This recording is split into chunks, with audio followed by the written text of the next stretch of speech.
faster than a speeding typewriter, more powerful than a printing press, able to speak over tall buildings in a single sound. Look, up on the dial!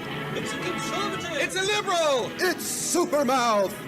Yes, it's Supermouth, strange visitor from the past with powers and abilities far beyond those of mortal talk show hosts. Supermouth, who can change the course of local politics, bend ears with his bare mouth, and who, disguised as Mike Wiley, mild-mannered reporter for a great metropolitan radio show, fights a never-ending battle for truth, justice, and the American way.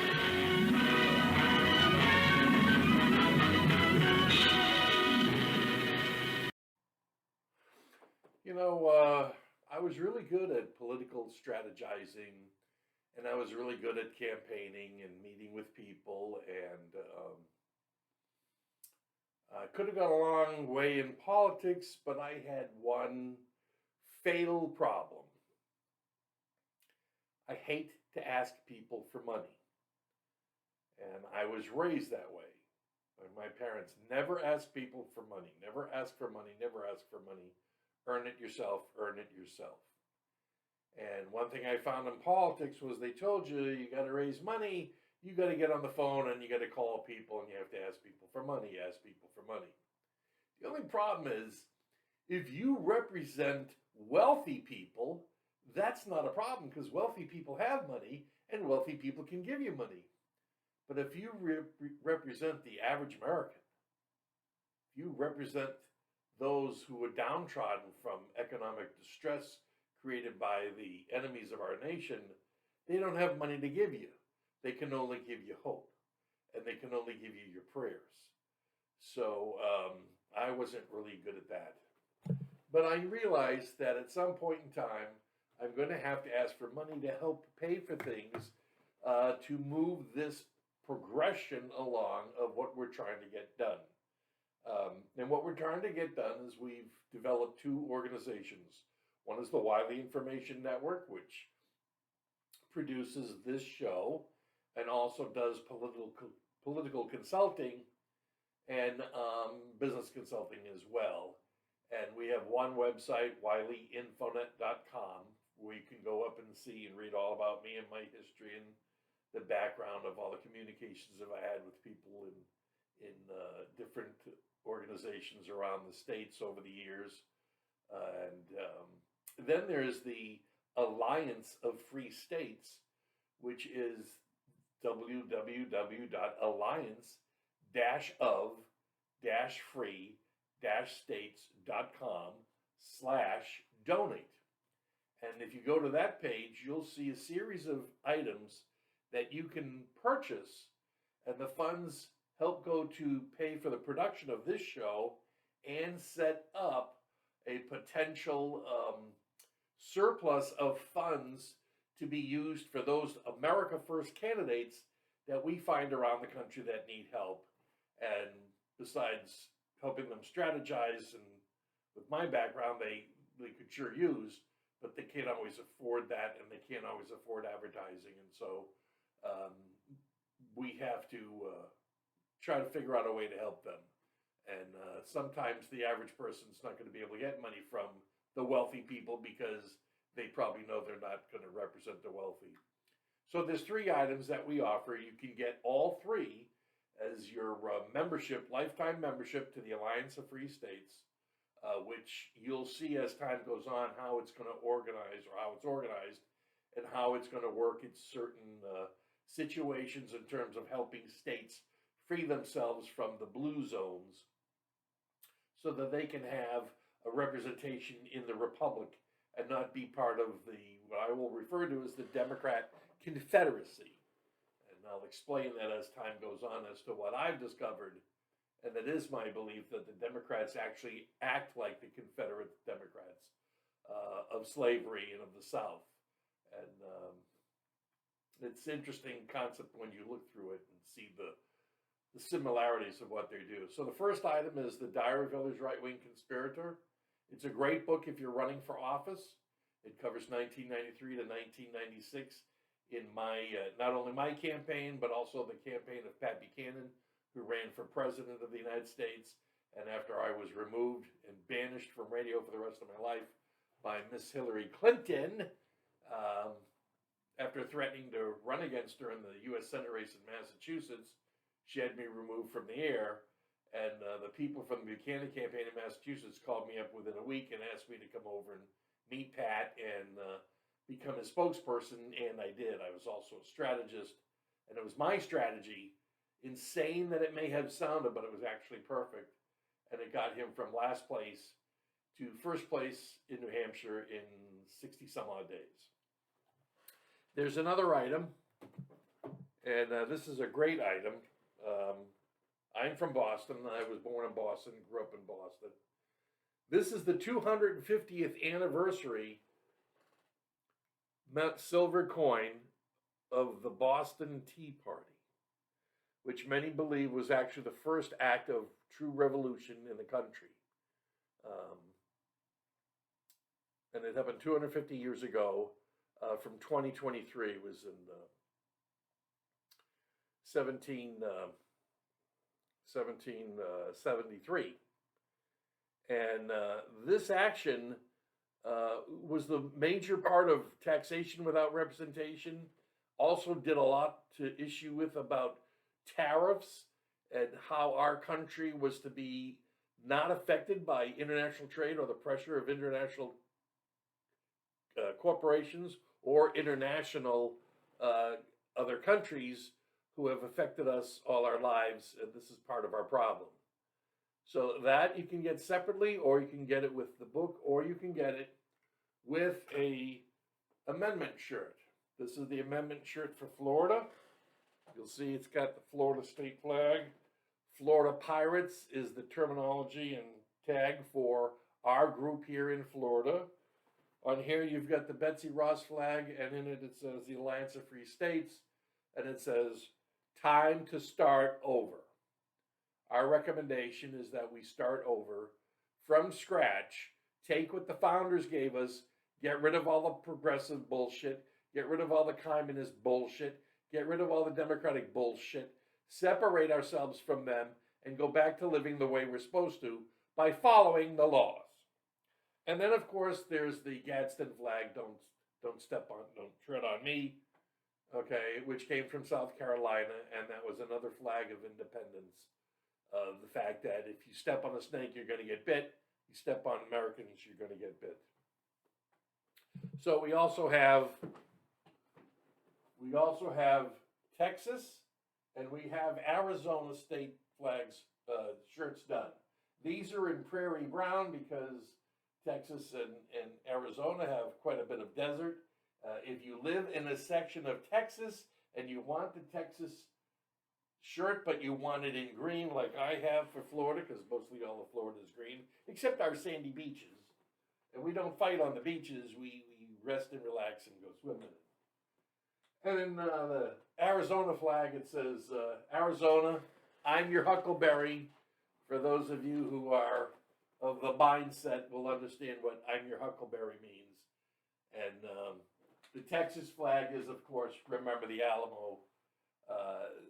We can never forget the Alamo and what happened there. And these are to give us strength. This is to give you some feel of membership, of camaraderie with the rest of the Americans you may never see or meet in your life. In 1994, in my U.S. Senate race, there were a lot of people that worked on my campaign I had never met to this day.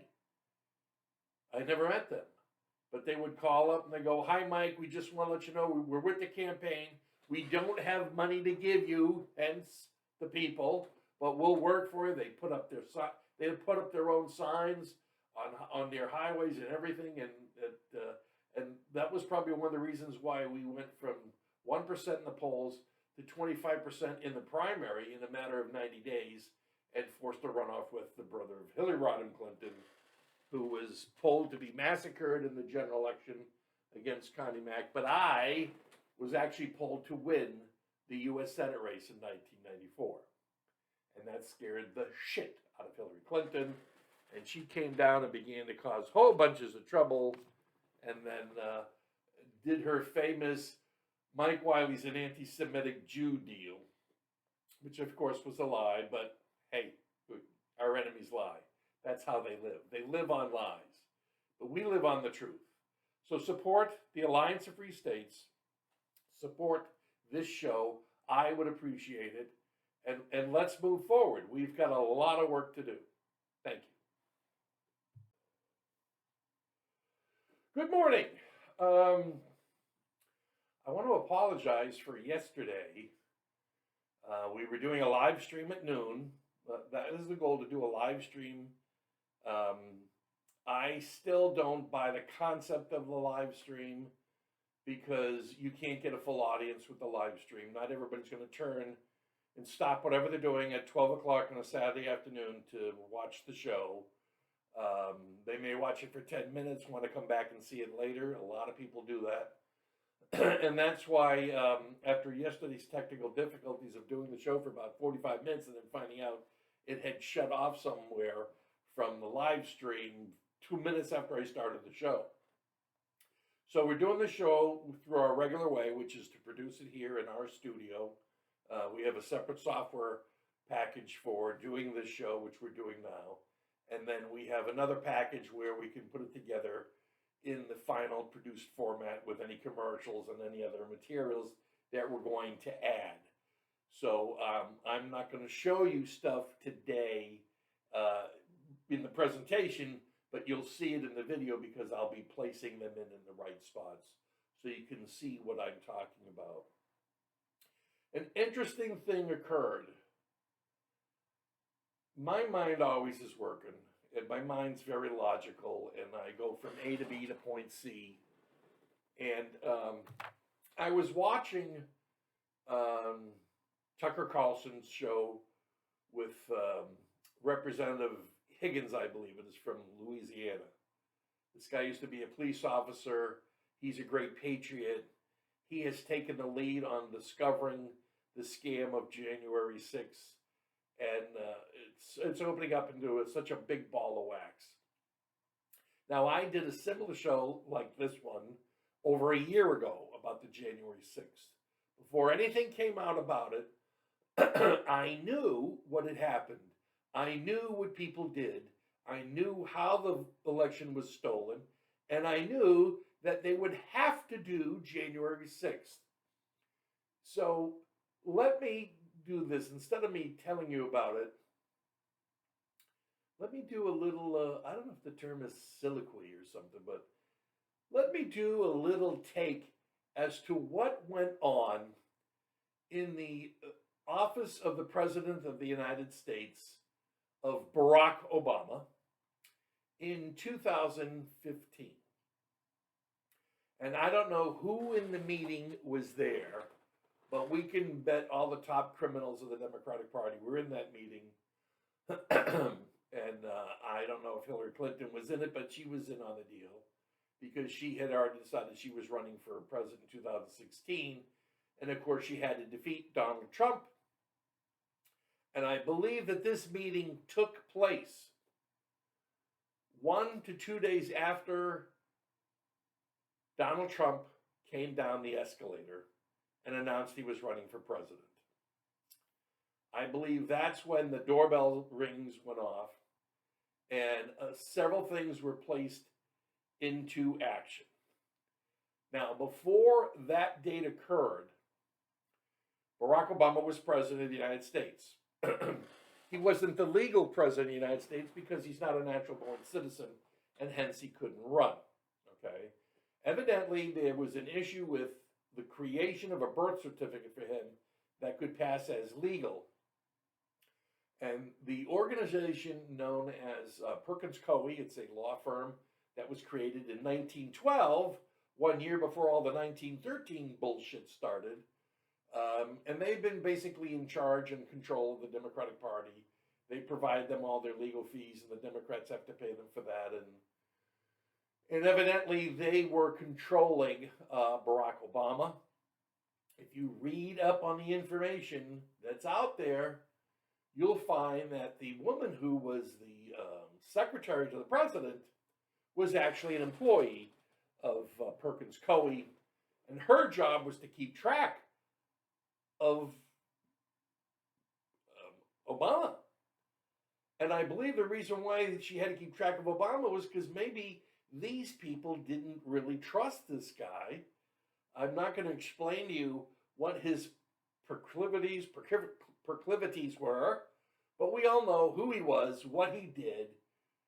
But what we don't know is why certain things occurred for him to become president. Okay? We know that remember, in order to become a president, you have to if you're Donald Trump. Everybody else in the world has to win a political election to show they can win something. And usually the Senate race is the easiest thing to do because, number one, you don't have to show people that you have any skills to manage because senators don't manage shit. Senators manage their mouths. Senators get up and speak. They ask questions. When you see the hearings, you can tell the ones that are lawyers and how they ask questions and what they're trying to accomplish with the questions. Senate hearings are like what is termed discovery in law matters. When you go through a process of court, I've done it for 23, 24 years as a pro se litigant. So I've been in court. I've been in these aspects where you have what is called discovery. And that's when you begin to ask questions in writing to your opponent, the defendant or plaintiff, to find out more about what you need to know because you're entitled to know everything through discovery, unless your name is Donald Trump. If your name is Donald Trump, you don't have to be told anything. We're seeing this with those 4 fake indictments. The indictments are fake, and I can explain to you in real quick terms why they are all fake. They're all fake because they are designed to go after him with criminal activity, and that's why they're called indictments. Okay, civil suits, people aren't indicted. They're taken to court and sued for some matter. It's a civil matter.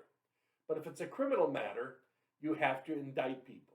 And in order to indict people, based on the Fifth Amendment, you have to be able to have a grand jury develop the case and decide this person's guilty, and then the grand jury provides the direction of what is to be asked and what items the potential victim is being indicted for. In this case, it's Trump. There's one simple thing, though. In criminal law, now I know this stuff because I did take a year of law school. I was going to become an attorney. I was really good at that stuff. I just wasn't good at taking tests because I have a reading disorder. And what happens is I need more time than most to read through things because my mind's like this. My mind has no time to read shit. But I can read stuff, information, and do investigative work because I have time to do it. But when you're in a timed test and you've got 4 questions, 4 answers, and the answers are 2 of them are true, 2 of them are false, it's pretty easy to figure out which ones are true. You then have to figure out which one is more truthful than the other, and that's where my brain goes, I don't have time for this, move on. So I didn't pass my first year of law school because I couldn't pass the grades. The fact that I've been in courts for 23 years and actually have never lost a case, had one dismissed because of a technicality, and then I had one where I never got into the courtroom because the federal judge was an Obama judge, and they don't use the Constitution as their background. They use the $170,000 they donated to the Democratic Party to get their federal judgeship. Okay, they don't have to follow the law. They just have to do what Obama would want. Okay, and we're seeing that. We're seeing it right now with the Trump deal. But there's one issue that's wrong with all 4 indictments. Number one, there was no intent. They can't prove intent. Okay, in order to have a crime, you have to prove intent. Trump has never committed a crime. Trump never had intent to steal documents from the federal government that he was allowed to take as president and put in his home. Okay, and he's got all the documents. He has them in his home. Number 2, they say, well, Trump had all this, and Trump looked at that, and Trump didn't do shit. Trump is a CEO. Other people do that investigation. Other people look at the documents, not he. He doesn't do that. He's a CEO. He signs contracts once everybody says they're okay. Okay? He signs tax returns once the CPA said, okay, we've looked through everything, the appraisal, everything's fine, go ahead and sign it. So there's this bullshit fake deal in New York, which is a crime, because the people in the government there are committing a crime because it's false. It's malicious prosecution. All these are malicious prosecution, and they're all going to get thrown out probably in about 4 days, because I believe that the Supreme Court is not only going to look into the phony ballot issue with Colorado, which they can't do. And the reason why they can't do it is because of the election fraud of 2020. I'm going to get into that. We're explaining everything today so you know, because you need to know what our condition is and what we have to do, and how long our condition has been our condition. And I've got some great stuff I happened to find yesterday after I was watching Tucker Carlson with Rep. Higgins, where he explained everything about what they found, and basically, in a nutshell, there were 200 FBI agents, in his opinion, through the investigation information. There were 200 FBI informants or implants in the whole thing during January 6th to create the insurrection, because the Trump people, the MAGA people, wouldn't have created anything. They were there to listen to Trump's speech in front of the White House, and then they were to walk down to the Capitol. Okay, he knows that there were FBI agents dressed as Trump supporters inside the Capitol, waiting for them to start letting people in. They let people in. Okay. Now, I don't have to go any further with this. We know it was a scam. I knew it was a scam a year ago, and I'm going to explain to you how I know, because this is the thought process of law, which seems to disappear when Democrats or Confederates, whatever you want to call them, they seem to act more like the Confederate Party of the South than they do what used to be the JFK Democrats, which died the day he did. So, hold on, I'm going to get a coffee break here. It's morning. Okay. So, there was no intent.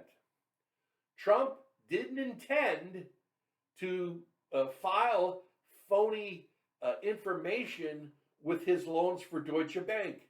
Deutsche Bank has recognized that. No crime was committed. Why there's a court case going on in New York, we have no idea. We do because of the political aspects of it.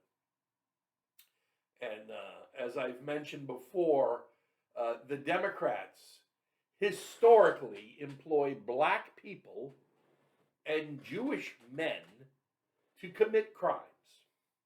And the reason why they use this pair of people is so that when you attack them for the crimes they've committed, you're attacked as a racist and an anti-Semite. And I'm not going to go through all that. You can figure it out for yourself. Okay, but the Fannie Mae deal, okay, same scenario, okay. The TARP bill, okay, the Fannie Mae coming back as a problem and creating the TARP bill. The Jewish guy was Barney Frank, and the black woman was Maxine Waters. They both happen to be tied into United Bank. Her husband owned a share of it, and they committed fraud and created a law, or adjusted one of the laws being passed so that their bank would qualify to get money because it couldn't. That was a crime. So you'll see it through the Fannie Mae deal. Franklin Raines, black guy, was put in charge of it. And what's her name? Jamie Gorelick. She was the Jewish woman put into the deal, okay? And they robbed the place blind. Fannie Mae, Freddie Mac. They were giving themselves pay on monies that the company hadn't earned, and nobody found that out until about 1998, It was a Democrat sting operation. I've done a show already on it before. You can go back through the Rumble shows that are on Rumble to look up what I explained on that one. But it's just common. It's here's my theory. When something happens, okay, it happened. But when something happens a second time, you go, this could be interesting. When it happens a third time, then you know that's a pattern. With 3, you get free fried rice. That's a pattern. And when something happens 3 times, it's being done on purpose. Okay? The Democratic Party, the Confederate Party, the Progressives, the Communist Marxist pigs, whatever you want to call them, you could call them they're into criminal activity on a regular basis for one reason only: to control the country, to steal the country, to run the country, to make sure the wealthy people stay wealthy and the poor people stay poor. The Democrats are the party of the rich. They always have been. The Confederates were the party of the rich. They always have been. See the movie The Free State of Jones, and after you watch that, you'll make the connection as to what the Confederates were and what the Democrats are today.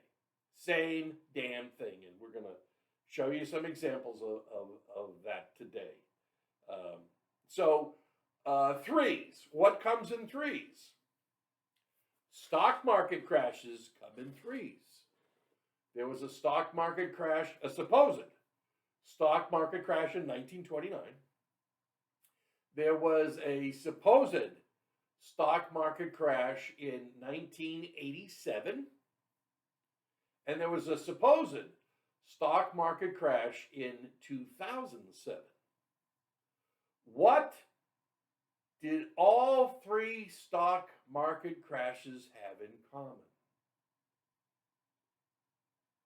1, they occurred when a president was in office who was of the Republican Party. Second, they occurred the year before a congressional election or a presidential election. In 1929, it occurred the year before 1930, and 1930 was an election year. Coincidentally, for some reason, the Democrats got put back into power in 1930, right after the crash. Gee whiz! 1987. Okay, Ronald Reagan and everything, and I have the information on the 1987 crash. I actually participated in the 1987 crash because I was predicting it.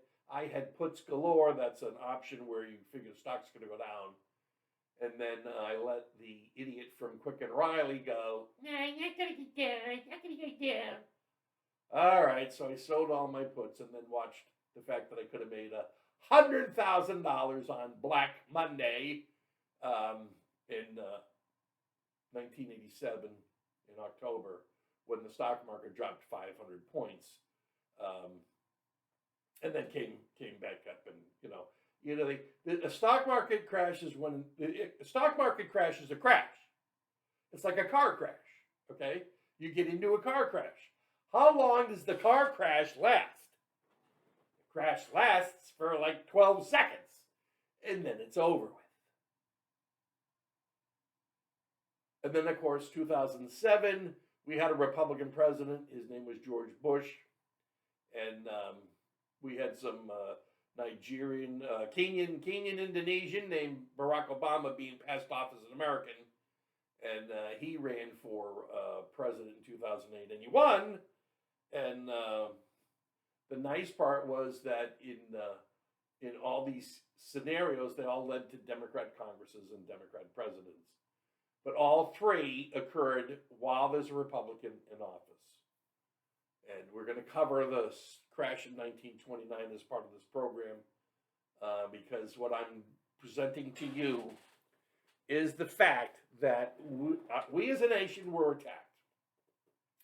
Now, we could go all the way back to the day they shot Lincoln on April 15th, 1865, and the federal government reminds us every year that they shot Lincoln on April 15th because that's when we have our taxes that are illegal are due to be paid. This bit of a revolution occurred in 1913. It was building up, but in 1913 we were given an illegal income tax. In 1913, the Congress of the United States, run by Democrats, put through an amendment to eliminate the state's right to choose their own senators and instead make it a popular vote deal, giving the wealthy elites of the universe the power to own a senator instead of the states. Okay, that's why senators are in office for 30, 36 years, 40 years, 50 years. The longest serving senator in U.S. history was the Kleagle of the Ku Klux Klan. How's that? You like that? Is anything for you to remind you of why all this bullshit occurs? It's because of that. So, I'm going to take a quick coffee break here. So the purpose of the show was called the Treason Trials. Now, there aren't many treason trials that occur in American history. It's unusual, but it just doesn't seem to happen that way. I've looked that up. But we can have our own treason trials, and we should have our own treason trials. And we're going to get to that stage of this show. But I have to. You're like the jury, and I have to get you to decide whether yay or nay there's a revolution and not a republic, and we have to do something about it. Based on all the responses I've gotten from people through Getter, you guys are right on target with me that this is what's happening. But you all, I'd say 99% of you believe nothing can be done, which is the furthest thing from the truth. Let me remind you, A, we're Americans. Our founding fathers started this country by shooting the British. That's not a hint. That's a point of fact. Okay. The law is on our side because the law is the Constitution. The thing every political person violates 5 seconds after they put their hand down from the oath, and they violate that oath. Okay. We're dealing with people who want to be wealthy. We're dealing with Confederates, because they act just like the Confederates did. Read up on the Confederacy. Okay? Read up on the Confederacy. See that movie, The Free State of Jones. You watch that and you're going to go, holy shit. Opens up your eyes. I had questions about it, so I checked it out, and everything was truthful. Let me tell you something. The internet is amazing. You want to know about anything? Just type it in. Stock market depression, Federal Reserve. You want to find out who the criminals are? They're all on the internet because it's too late for us to do anything, supposedly. So it's okay to let us know who's committing the crimes against us. That's how I find all this stuff. So, the progressives. They call themselves progressives. They were Democrat and Republican. And in this case, at this time, the Democrats were in power. Woodrow Wilson was president. And there were some things that were going to occur that the American country had to be prepared for. Number one, the Democrats were going to take us into war. Now, why do Democrats take us into war? Because they were president when the war started, Mike? Is that it? Yeah, that's a coincidence, huh? See, who was president in World War I? Woodrow Wilson, Democrat. Who was president in World War II? Roosevelt, Democrat. Who was president for Korea? Truman. Who was president for Vietnam? Lyndon Baines Johnson, who wasn't president, but after he had Kennedy shot in the plaza he helped create, his name's on approval of the whole building of the thing, Democrats take us to war. Okay? Democrats take us to war. Now I know you're going, well, wait a minute now. Bush Senior and Bush Junior, they brought us into war. Yeah, they did. But the reasons why that occurred happened to be because of the Clintons. The Clintons did not do anything after the World Trade Center was attacked the first time in 1993. Actually, I shouldn't say that. The Clintons had to prove to everybody that they were powerful. All-powerful Oz. And so 2 days after the first attack on the Twin Towers in 1993, and the group that blew it up or tried to blow it up, they did have an FBI informant, which is one thing you'll see in history. The FBI has an informant in everything that's going on. And on January 6th, they had 200 informants going in. So that's questionable as to who those people are. And I was going to join them in 1974 when I graduated college.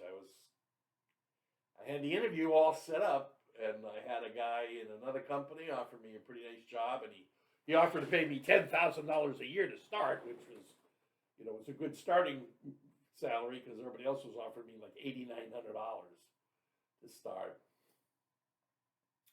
But I believed in the FBI until all this shit has hit this fan since 1992. So,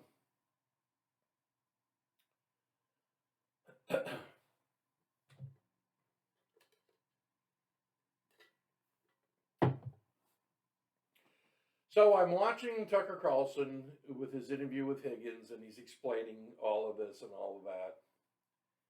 And there's no way that Nancy Pelosi didn't know what was going on. So I started off by saying, I'm going to take you into a scenario of what possibly could have happened. But before we get to that scenario, we need to add a couple of things. Number one, Barack Obama's treason on the United States, of course, began when he was elected president because he wasn't qualified to be president. The Democrats made sure that they could fool around with it. And the Perkins Coie people sent somebody out to Hawaii to get his birth certificate. I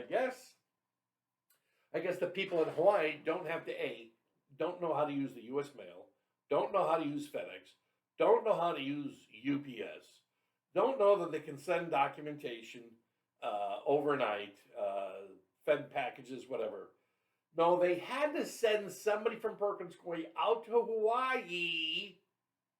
Why would you send a lawyer skilled in the creation of documents to go to Hawaii and come out with a birth certificate that looked good, but there were some issues with it? Okay. I'm not going to go over them again. I'd have to review them, but there are two key things. I forgot what one of them was, but the other one was that I believe they referred to Barack at the time he was born as being African American, and of course, back in 1961, the term was Negro. They made that mistake. The media didn't cover it, of course, because the media belongs. When these people go to the electric chairs, they need to be attached to someone in the media. And we're going to let the media sit in their own electric chair and cover the story while it happens. But God requires us to enforce the laws, and we have to do that. So I've done the show before on certain issues that I'm going to just briefly explain, okay? But in 2013, Barack Obama, actually it was 2009. 2009, in his first year as president, he goes to visit China. Now, nobody goes to visit China in their first 6 months as president. Usually they wait till their second term. But he went, and then in 2013, he met with Xi Jinping in California in Annenberg, and that's where they began their discussions between 2013 and 2014 about Afghanistan. Okay. And I believe also with Ukraine, because it was Barack Obama who started the Ukraine deal by removing the guy that was in charge of Ukraine at the time, and now they have this idiot millionaire comedian. Okay, the guy has got a home in Florida. He's got homes everywhere. He's the wealthiest person probably on the planet. Why does his country need $100 billion a year from us if he's so rich? That's part of Name That Tune. Anyways, it's my belief that in those discussions, and it's documented, that Afghanistan was discovered, and the Democrats, they like to flaunt their bullshit. So, of course, it was documented that they discussed Afghanistan and how the Chinese were going to work with the United States to fix Afghanistan and let it be taken over by the whoever government who they were planning on making believe was going to take over. And, of course, then China would have Bagram Air Force Base, which is the largest air base in the world. And it's only 1 hour away from China's nuclear power plants. So they could easily load and distribute nuclear weapons everywhere around the world really quick. And, of course, that was probably when Barack Obama said that he would give $87 billion worth of military equipment to the Afghans that could be sold off and whatever.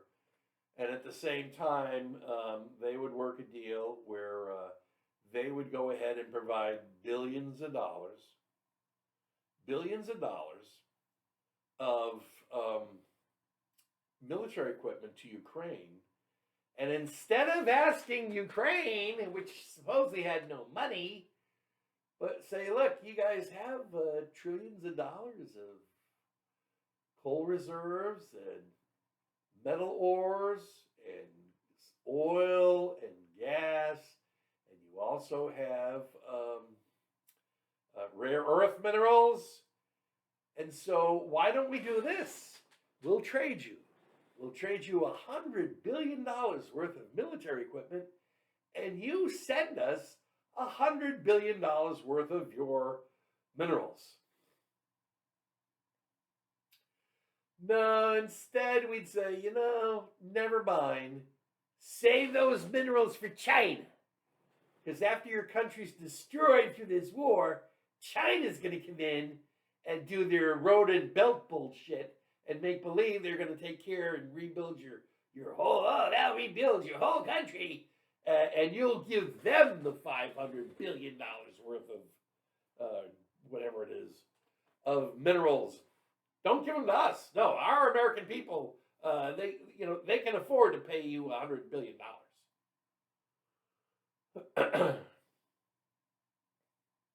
That's just part of the treason that went on in Barack Obama's office.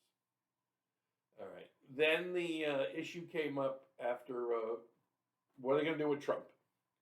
Trump was a problem from the start. They knew Trump was going to be a problem from the start for one reason. Trump's a billionaire. Yeah, he's got $3.6 billion. How many millions of dollars in bribes do you think he's going to take like the normal politician, Democrat, Republican? Huh? He probably won't take shit. Matter of fact, he's going to take his $400,000 a year salary and donate it. What are we going to do with this guy? This guy probably is going to get rid of all of us in the deep state and all the criminal activity and save America for the rest of America's life. So they called Hillary Clinton in. She was Secretary of State in her global bullshit that she was pulling and all the crimes she committed that all the evidence seemed to disappear. The FBI didn't care, and the FBI gave her a pass in the middle of the beginning of a presidential election. And here they're indicting Trump at the beginning of his presidential re-election, and then Hillary's getting the pass on it. So there's obvious bullshit going on between the FBI and the Confederate Democrat Party. I'm going to call them the Confederate Democrat Party. That way I cover all the bases. I don't need to call them progressives because they're not progressives. That's just a nice term they use. You want to read about progressives? Go on the internet and type in progressives, and you'll see the Progressive Caucus. That's there's about 105 of the worst freaking Democrats on the planet in Congress are in that group. Okay, that just read that, you'll know that the war is still on. Our republic is still under attack, and it has been. Okay, I'm just sorry, but this is so. We've covered Obama and his bullshit. Now we're going to cover something else, and then I have to present to you about the historical aspects of certain things, because you may think I'm crazy, but I'm going to give you the proof that I'm not crazy. So there's this program going on. Now I don't know about these biolabs that are in Ukraine. There's supposed to be like 9 of them, but maybe they're sub-biolabs, and they're supposed to take shit that comes from China and then disperse it or whatever. I don't know about that. I know that that was a concern of Putin, but we don't know to what extent. And Putin supposedly is friendly with the Chinese. I don't think so. I don't think so. I'm not buying all this China-Russia horse shit. Because Russia knows that the Chinese are on their border. Okay, let's look at it this way. If China was on the border of the United States, our northern border instead of Canada, what would you think? Huh? Would you think any day they'd be running right in and taking us over? Of course, the problem is that in the United States, the majority of Americans are armed and we're dangerous. So, fuck off. So, the Wuhan lab deal came up. What was the purpose of the Wuhan lab in the pandemic?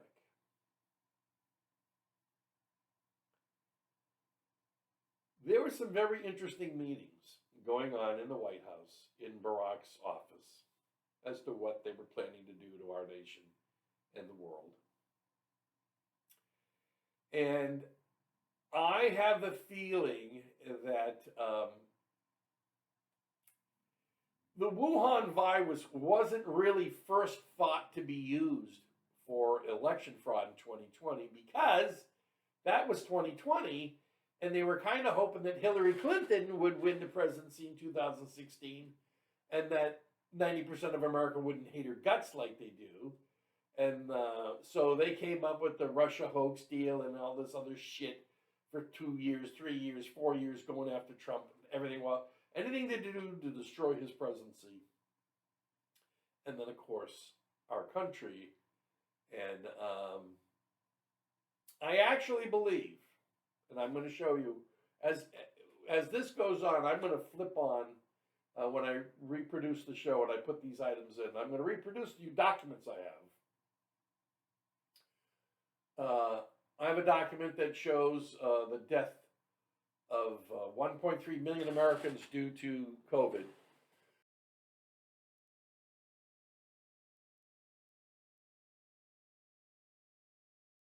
Out of those 1.3 million Americans, 1 million of them were senior citizens. So, what?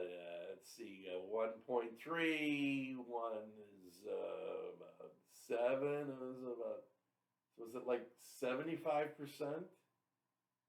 Was it like 75% of the people who died from COVID were elderly, and only 25% of the population, or less than 300,000 people, supposedly died from COVID? And maybe, as we all know, because so many COVID deaths didn't occur, they were counted as COVID deaths. They probably had to deal with younger people who were dying, and who knows how many of them were dying from the vaccine. We kind of have those numbers, but I'm not going into that. That's after fact. You don't need to go into that. We know that they're murdering people. That's what they do. They murder people. They need to be in power. The Confederate Democrats need to be in power. Get that through your heads. They need to be in power, not us. And the Constitution of the United States doesn't give them the power. That's why they ignore the Constitution. So, Barack Obama's having a meeting in his office. And so I believe that Obama's plan to turn America from white to brown in terms of people always existed. I believe that that is some kind of Chinese global attack program.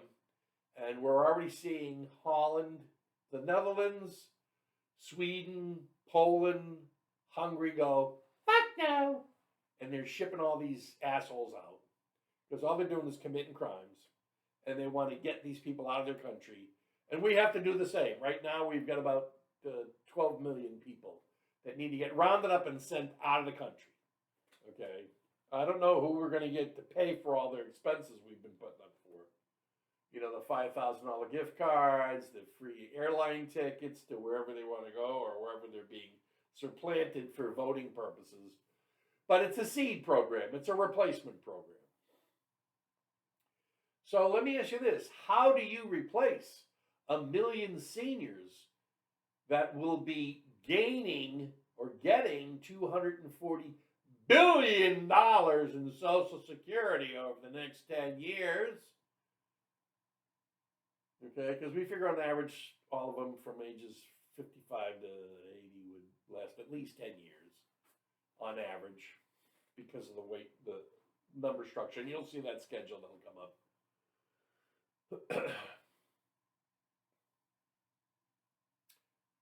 What if we killed them off?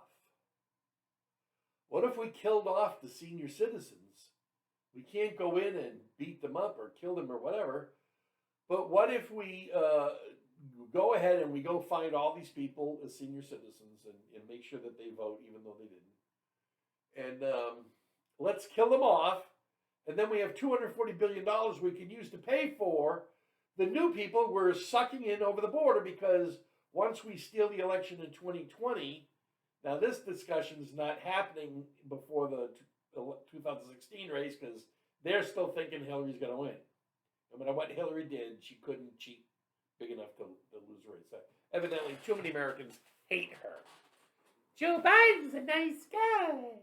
Yeah, we'll vote for Joe, and I'm a Republican. I'll vote for Joe because I'm a Republican idiot. So we have two things going on. And my question is, was the election fraud to cover the aspect of the fact that they killed off 1 billion seniors with this COVID deal? So then $240 billion would magically appear with the Lucky Charms guy so that they can use that to spend to bring in new Americans that aren't white, okay? Maybe that's why all the TV commercials don't have white men in them anymore. All the commercials with married couples, it's a white female and a black male. The numbers that they're using on these commercials is just, it's not average. That doesn't make sense.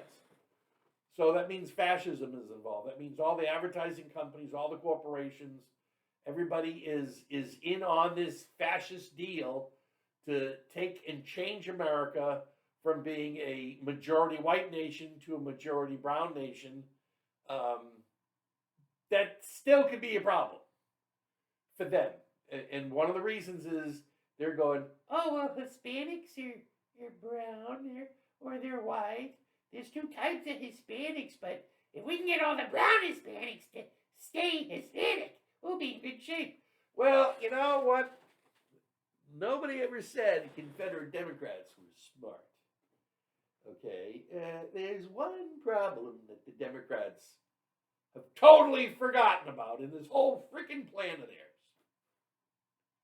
3-letter word, begins with G, ends with D, God. The Confederate Democrats are so into race and based on the color of one's skin, they're forgetting that majority of Hispanics, Latinos are religious oriented, Catholic. They believe in God. They believe in family structure. They aren't going to eat in and buy into this global shit. And they're saying it now. All of a sudden, all these Hispanics have finally said, that's enough. There's a Hispanic guy running for Senate in New Mexico. I'm going to get a hold of him to see if I can help him out. Because I sure know how to run Senate races and almost win Senate races without Hillary Clinton. I don't think Hillary Clinton's going to fly to New Mexico and say that he's an anti-Semite. Maybe she'll say he's an anti-Hispanic or something with her stupid bullshit. This is the key flaw. The key flaw is God. Okay? Americans are a godly nation. And it doesn't matter if you're white. It doesn't matter if you're black. If it doesn't matter, you're Hispanic. In 1994, when I was campaigning in the black communities in Orlando, because I was the conservative running as a Democrat, the other three liberals didn't give a shit about black people, so they never bothered with them. But I had this black woman who was running for the state house, and she came up to me at one of these Democrat meeting things, and she asked me if I would join her and campaign throughout the black community in Orlando where she was running for district. She said that if she was out there with a U.S. Senate candidate, boy, that would really help build her momentum. And so I went with her. And I spent the day campaigning, walking through the community, going in, knocking on doors, coming in, sitting down, and meeting black people in the inner city of Orlando. And this is my first thought. My first thought. You walk into the house. You sit down. Oh, look, there's Jesus Christ on the wall. Oh, look, there's a big cross there. Oh, look, there's prayer beads. And my first thought is, why aren't the Republicans in these homes? Why aren't they visiting the black community? These people are so religious oriented. They're perfect conservatives, which they are. They just don't trust Republicans. My dad wasn't black. My dad was white. He was a Teamster, but he didn't trust Republicans either. Do you trust Republicans? No. You trust Trump, but you don't trust Republicans. So that was part of the problem. But I realized that at some point in time, there's going to be a breaking point. And the black community is going to go, that's it, that's enough. We're already seeing it now. Okay? The immigrants coming in Chicago and New York and getting all this shit for free, okay, right in front of the blacks, because the Democrats are big, said, you guys are starting to support Trump, so we don't need you anymore. Get lost. Democrats use people like they use toilet paper. That's what they think of us. See the Free State of Jones. You'll get it. It'll hit you. You'll understand it. You'll understand it. So I believe that through logic I can figure out the crime, what the crime is, why the crime occurred. And so yesterday I'm watching the Tucker Carlson thing with Rep. Higgins. And it hits me that I need to find proof that I'm right about the Great Depression.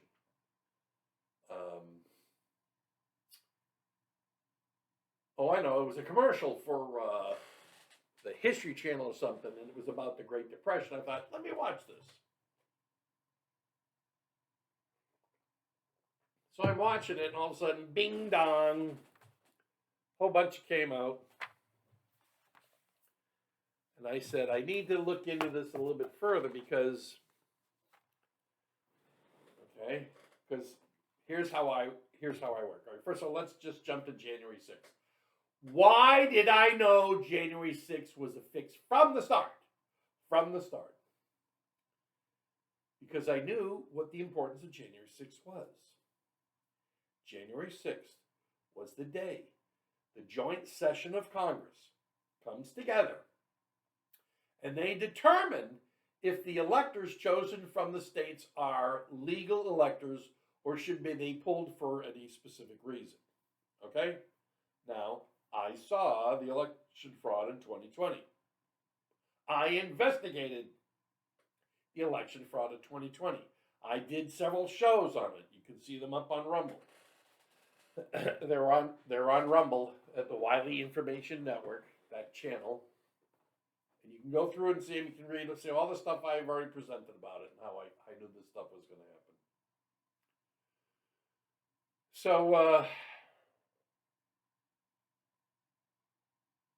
when I investigated the fraud, I found how they did it. And I thought to myself, well, wait a minute. How did they get away with this? Because the Constitution is the law in this country, and the Constitution clearly states, and I believe it's Article 1, Section 4, that says that the state legislatures will control the manner in which federal elections are managed in their state. Now, for those of you that don't understand why the Founding Fathers created that, was because they created a republic, not a democracy. I pledge allegiance to the flag of the United States of America and to the republic for which it stands, not a democracy. Remember, the Confederates are a confederacy. The Democrats are a democracy. They're Confederate democracy. It's do whatever the hell they want. It's a majority rule situation. Republic is not that. Republic is a nation of laws. So the Founding Fathers understood that if you're going to have rights for the states, okay, the states aren't really a group of people. The state is a group of land. It's a group of parcel of the United States, and the people that live in it have to be protected. The state has to be protected. Henceforth, the 10th Amendment to the Constitution of States' Rights. Okay?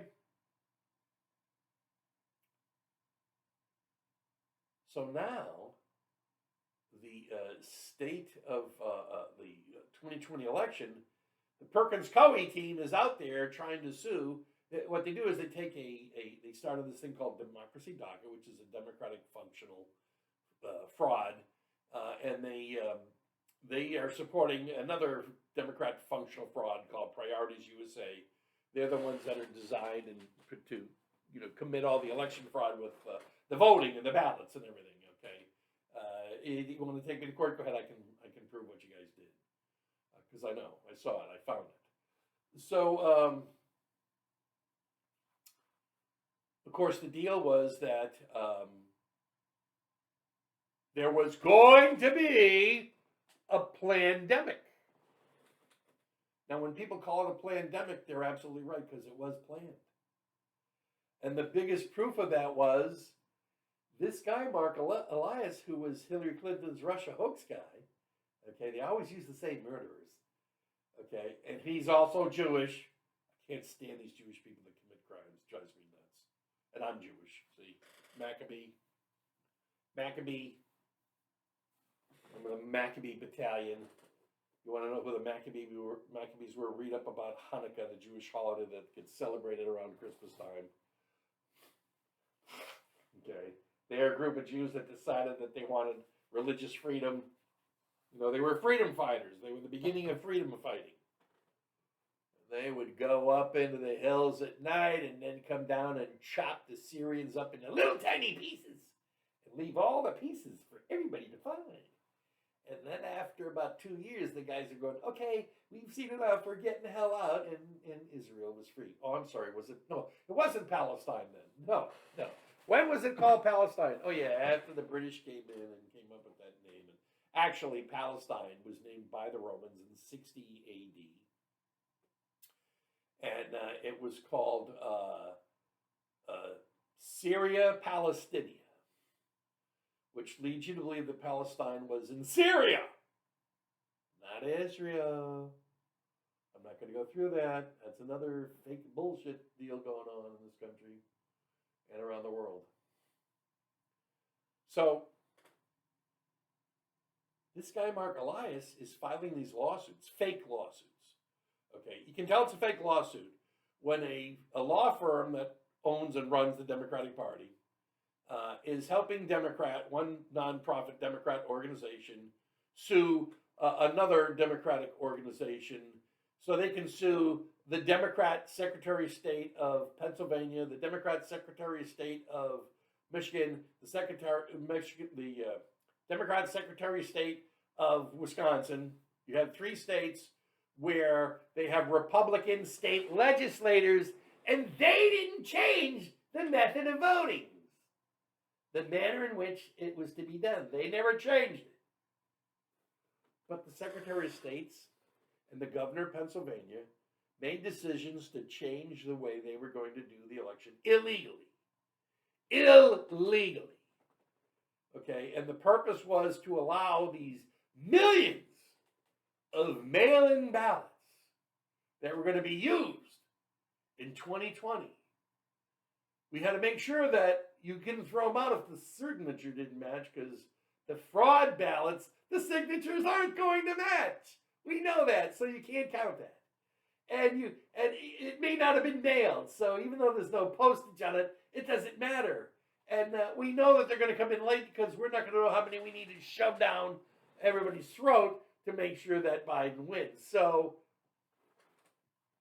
that criminal activity had to be created through a magic show by saying that we were able to change the laws by filing lawsuits in 2019. Okay, in October of 2019, the Democrats began suing different counties and states to allow these to be changed, even though they didn't have the power to do it. And you know what? There was no pandemic then. How did these people know that there was going to be a pandemic to kill off the old people? Right? Hey, let me ask you a question. If you kill off a million senior citizens, do they still get to vote through mail-in ballot? Huh? We sure know that all the elderly in Wisconsin who don't know who they are, they seem to have signed ballots and voted. How did that happen? It was a whole scam. But the pandemic was part of it. Okay, they knew that the pandemic was coming. And the pandemic was twofold. Number one, after stealing the election from Trump, the first thing Biden was going to do was begin a series of criminal acts on the first day he became president, to pull all this bullshit together. So this is actually like the final solution to destroying America and getting rid of the Republic. And we're going to cover, I have to keep track of time. I think I'm already 90 minutes on this one. We have to keep track of stuff. If I have to do this in 2 segments, that's okay. So I knew that January 6th was a fake. It was a fraud.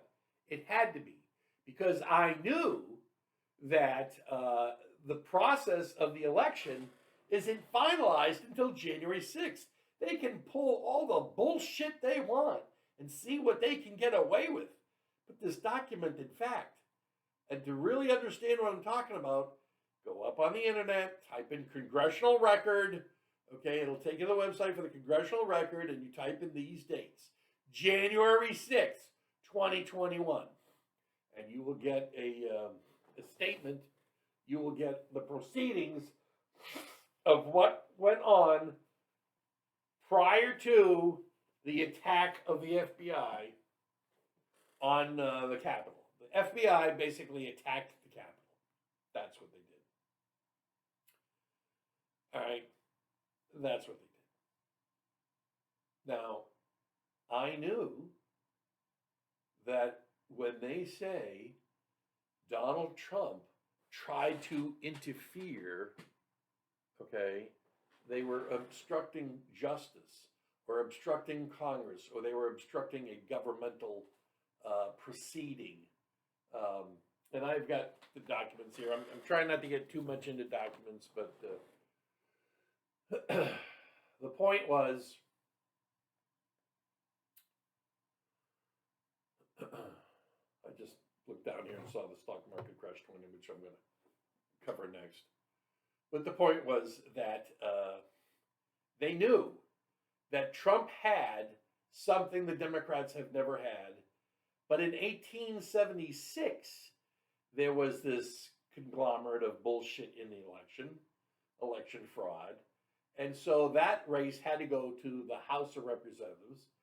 And the House of Representatives in that election would have caused the Republican to win election. Off the top of my head, I can't remember his name. He was replacing Ulysses S. Grant. They wanted Grant to run for a third term, but he didn't. So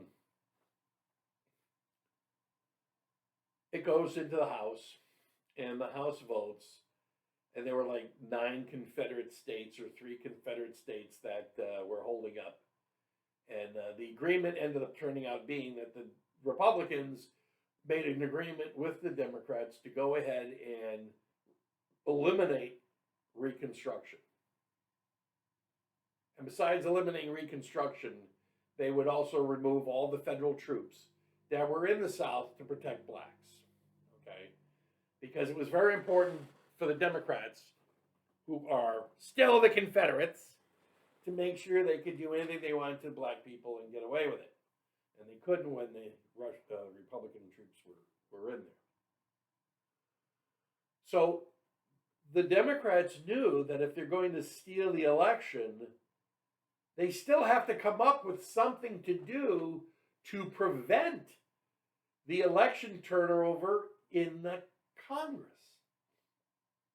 And there were 6 state representatives, congressional representatives, who had signed certificates of complaint to withdraw the electors of a certain state.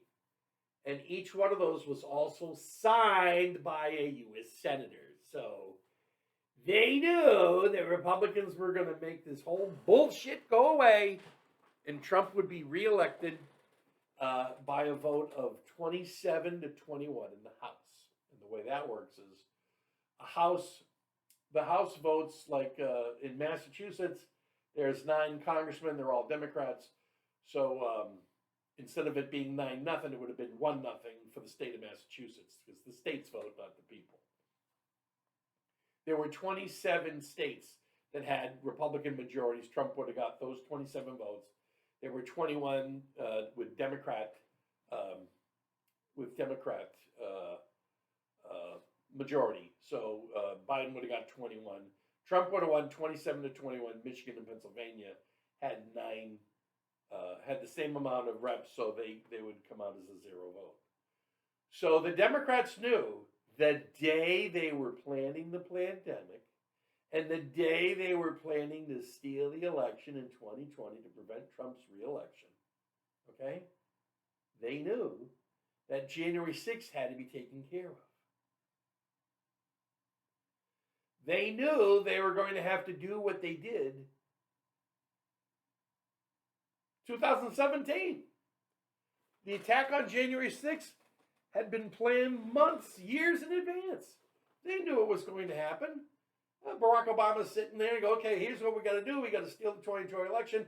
What do we have to do to make sure we steal it and get it completely done? And someone's going to say, yeah, you got to wait. You also got to do something on January 6th because the Republicans are going to come in and they're going to throw out the states we stole, and then Trump wins in the election.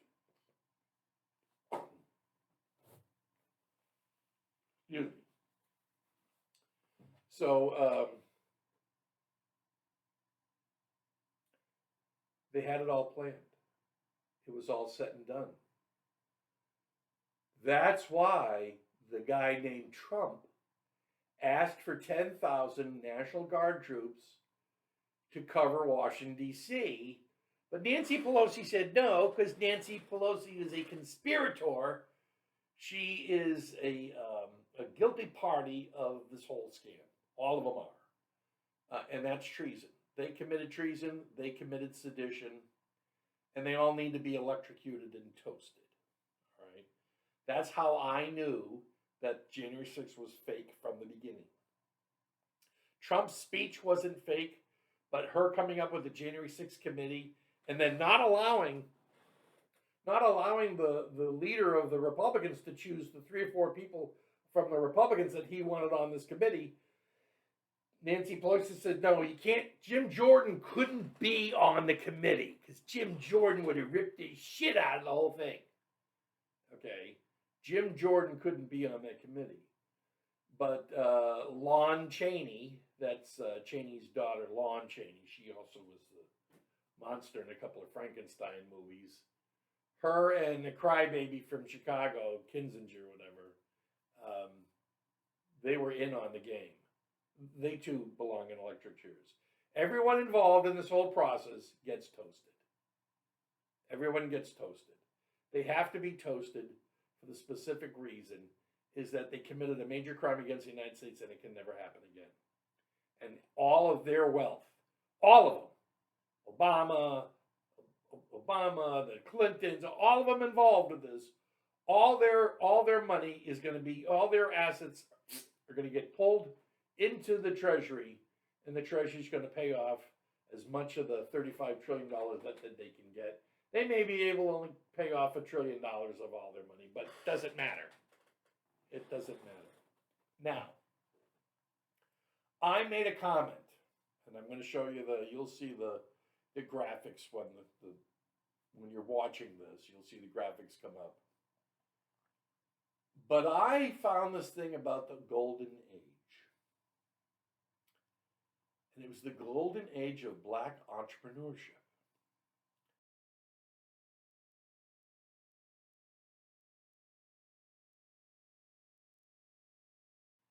And it occurred from 1900 to 1933, 1900 to 1930.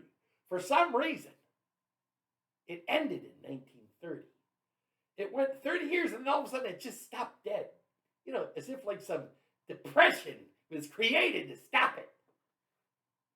Now, I came up with that presentation, and there's a show on it. I covered a show on it before.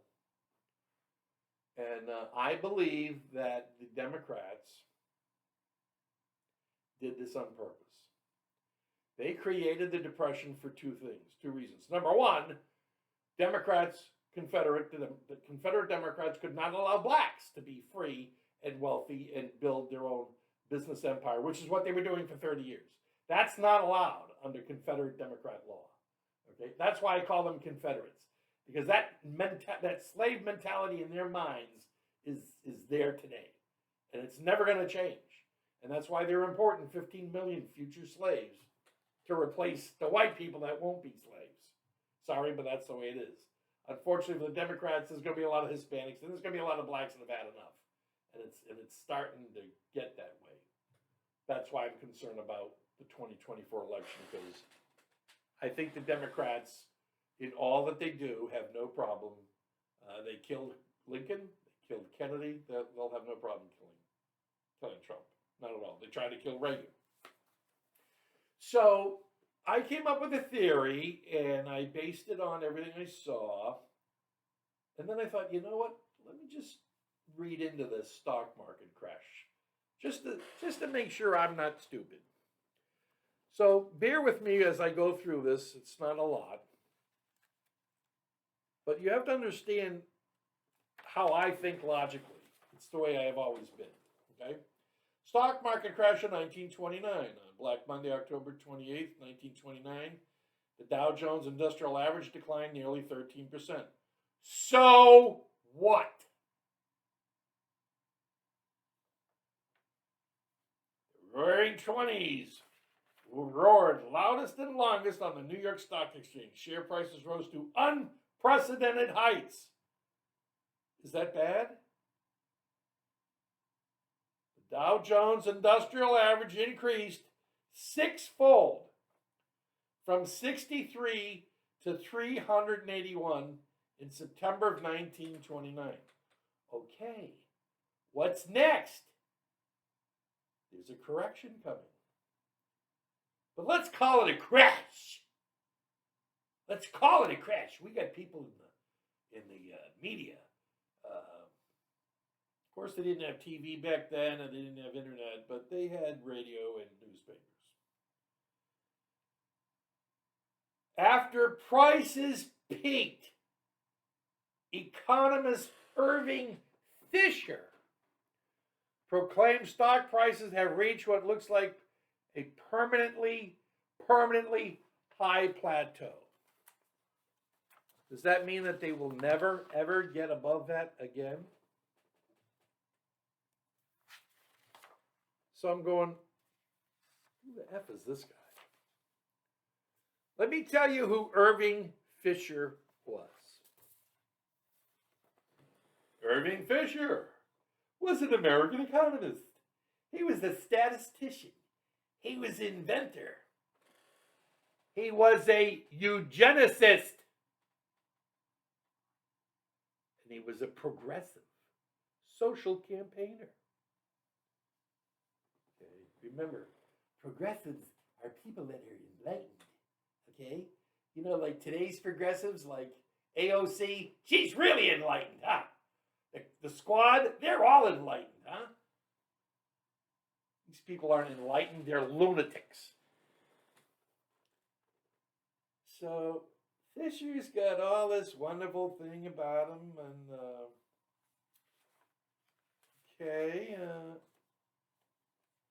what is he famous for? What is the eugenicist famous for and progressive? Remember, the progressives are running the country into the toilet. I'm sorry. The progressives were running the country into the toilet. They ran us into the World War I. They gave us an income tax that's illegal. They gave us a Federal Reserve that's illegal. They took away the rights of the states, state legislatures, to elect their own senators, and they made it so that wealthy people could elect them. Okay? That's progressives. Create the democracy, destroy the republic. You know, every day when the mass over Democrats get on TV go, we're a democracy, those people just bolt them into electric chairs. Right after they say that, until they stop saying the word democracy. That's the mentality. That's what we're dealing with. That's when I say that there's a 110-year war on the republic. Yeah, you can go back to April 15th, 1865, when they assassinated Lincoln, because that was the beginning of it. Mr. Fisher. Mr. Fisher, what did you do? You know, Mr. Fisher, you're a eugenicist and a progressive. Combine those two together and you've got Confederate. Confederate. He was a Confederate. Fisher was perhaps the first celebrity economist, but his reputation during his lifetime was irreparably harmed by his public statement just 9 days before the Wall Street crash of 1929. It wasn't the Wall Street correction. It was a crash. Now I'm going to flip up this chart, and you're looking at it, and you won't hear me because when we put this up in the video, it interrupts the volume part. But what you're looking at is the actual Dow Jones, and you'll see that what happened with the Dow Jones was that it was just correcting. It corrected after 10 years of growth. Okay, in the 1920s, you had Republican presidents, Republican Congress. They cut taxes. They didn't spend one dime over the federal budget at all. Everything was economically perfect. Economically perfect. Why would there be a crash? Oh, maybe it's because we have to get rid of the Republicans, and maybe this will get rid of them forever, and then we have Democrats can get elected to Congress in the next year in 1930, and we can blame it on the Republicans, and we'll get rich, and we'll be in power forever.